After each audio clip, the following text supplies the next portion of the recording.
अस्सलाम वालेकुम व्यूअर्स, आप देख रहे हैं रिच पाकिस्तान विद अब्दुल रहमान। और आज एक मर्तबा फिर हम आपसे डिस्कस करेंगे ऑरेंज लाइन मेट्रो का मंसूबा, जिसका रोजाना नुकसान बढ़ते बढ़ते 52 लाख रुपए हो गया है।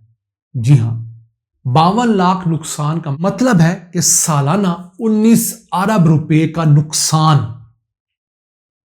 अभी ये प्रोजेक्ट कुछ पैसे कमाता भी है, तो कुल जो कमाई है उसमें से नुकसान ही 19 अरब का है।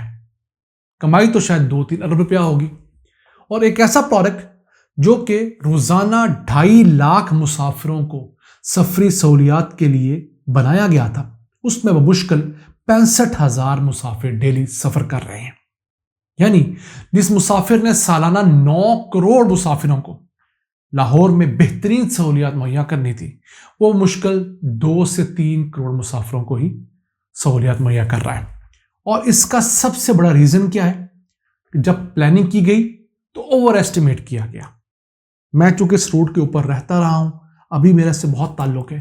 इस रूट पर इतने मुसाफिर ही नहीं है जितने का ख्याल किया गया था, क्योंकि लाहौर में मुल्तान रोड तकरीबन ये बहुत हद तक कवर करता है। ठोकर न्याज बेग से लेकर ये डेरा गुजरा तक जाता है। फिर इसके ऊपर मुसाफिर लाने के लिए एक और ऑल्टरनेट डिजाइन किया गया था, जिसको कहते हैं फीडर रूट। यानी छोटी बसें चलाई जाएंगी जो कि दूसरे इलाकों से लाकर मुसाफिरों को मेट्रो ट्रेन की सहूलियत देंगी। मसलन किसी ने पब्लिक ट्रांसपोर्ट के ऊपर फिरोजपुर रोड से आना है यतीम खाना की तरफ, तो वैसे उसको बड़े मसाइल होते हैं।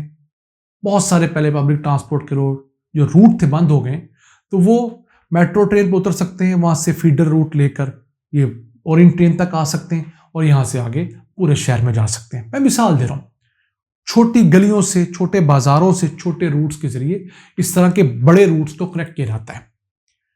जो पेशावर वाला बीआरटी है उसके अंदर रोजाना के मुसाफिर जो है 2.25 लाख हो गए हैं। क्यों? उस मेन रूट के साथ साथ कई दर्जनों फीडर रूट चला लिए गए हैं कि दूर दराज के इलाकों से मुसाफिर आते हैं, वहां से आगे जाकर अपने मुकाम पर उतरकर फिर आगे से डिस्पर्स हो जाते हैं। लेकिन इस एक आम सिस्टम के तहत कोई फीडर रूट नहीं है।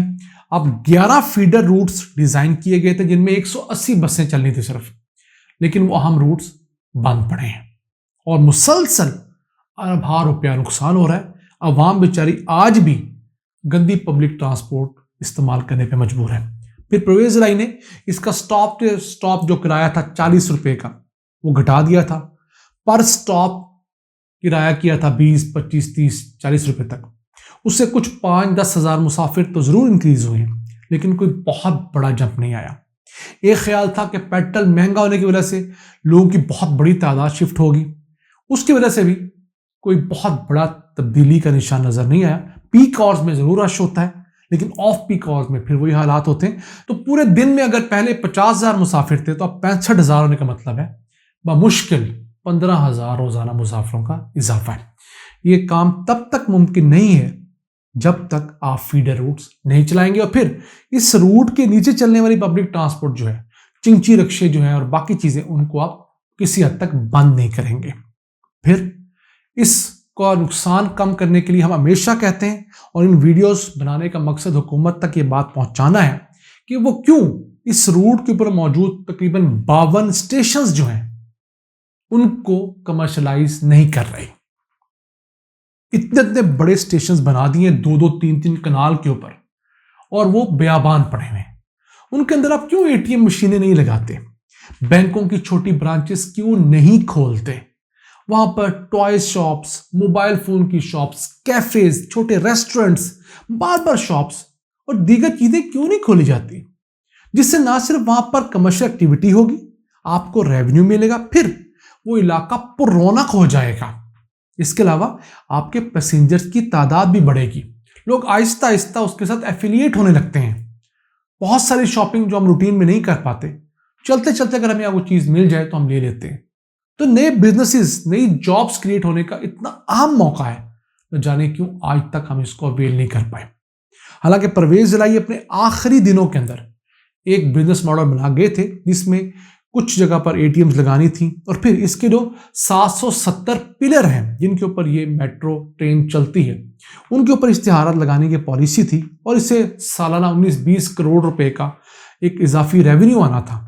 चले कुछ ना सहने से, चले कुछ ना होने से कुछ होना बेहतरी सही, आगाज तो होता, लेकिन वो प्रोजेक्ट रुक गया है।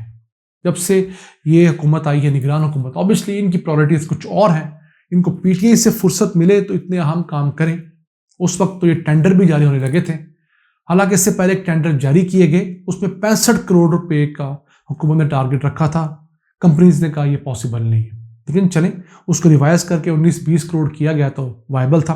फिर इसके पिलर्स पर ऑलरेडी लोग इश्तिहार लगाए हुए हैं। तहरीक लब्बैक का इसके ऊपर एक बड़ा दफ्तर है, उनका मेन गढ़ है, उन्होंने तमाम यतीम खाने से स्कीम मोड तक इश्तिहारात लगा रखे हैं। अब उसी जगह को हम कमर्शलाइज कर दें प्रॉपरली, उसके ऊपर आप कानून बना दें तो आप उनसे रेवेन्यू ले सकते हैं। फिर वहां पर मुख्तलिफ शॉप्स जो हैं उन्होंने अपने बैनर्स इन पिलर्स पर लगा रखे हैं, उनसे पैसा लिया जा सकता है। और 770 पिलर जो हैं कुछ छोटी तादाद नहीं है, इनके ऊपर एलसीडीज लग सकती हैं, जैसे फिरोजपुर रोड पे लगी हुई है, वहां से रेवेन्यू आ सकता है। और बाकी इनके ऊपर इश्तिहार लगाने के चार्जेस हों, मुनासिब से चार्जेस हों, रेगुलेटेड हों, तो फिर एक तो ये पिलर्स गंदे भी नहीं होंगे वॉल चॉकिंग की वजह से, और दूसरा इनसे जब इजाफी रेवेन्यू आएगा तो वो शहर के अंदर बहुत सारे डेवलपमेंट प्रोजेक्ट्स पे लगाया जा सकेगा और बिजनेस एक्टिविटी को फरोग मिलेगा। तो हमारी हुकूमत से दस्तबस्ता गुजारिश है कि इस तरह के मंसूबों को फौरी तौर पर एक्सपेडाइट किया जाए, क्योंकि ये ना हो कि इसका बोझ इतना हो जाए कि हमें बिलाखिर ये प्रोजेक्ट बंद करना पड़े, खुदा न खास्ता। वैसे इन ट्रेनों की पंक्चुअलिटी जो है वो 99.9% है, तकरीबन नियर टू 100% की पंक्चुअलिटी है। फिर इस पर 2000 पाकिस्तानी बरसरे रोजगार हैं, और 99% जो इसके ऊपर काम करने वाले हमारे पाकिस्तानी हैं। एक ऐसा मंसूबा जो 2000 खानदान चला रहा है, उसे बंद नहीं होना चाहिए। फिर सालाना 3 करोड़ अफराद जिससे इस्तेफादा कर रहे हैं, वो हरगिज़ बंद नहीं होना चाहिए। उसमें जो कबाहतें हैं, जो कमियां हैं, जो कोताहियां हैं, उन्हें ज़रूर प्लग इन करना चाहिए, ताकि इस तरह के मंसूबे कम से कम सब्सिडी में चलें। जितनी कम सब्सिडी में चलेंगे उतना लंबा चलेंगे। और अगर एक मॉडल दुनिया में चल रहा है कि दुनिया भर में अंडरग्राउंड ट्रेन्स जो हैं उनके ऊपर इश्तिहार लगे होते हैं, अंदर एलसीडीज जो होती हैं उन पर इश्तिहार चल रहे होते हैं, स्टेशन ब्रांडेड होते हैं, वहाँ पर शॉप्स होती हैं, उनके ऊपर बहुत सारे इश्तिहारात के अलावा दीगर चीज़ों से पैसे कमाए जा रहे होते हैं। तो ये मॉडल इंडिया में चल रहा है, हमारे यहाँ क्यों नहीं चल सकता। आज के लिए इतना ही। अपने मेज़बान अब्दुल रहमान को इजाज़त दीजिए। अल्लाह ने के बाद।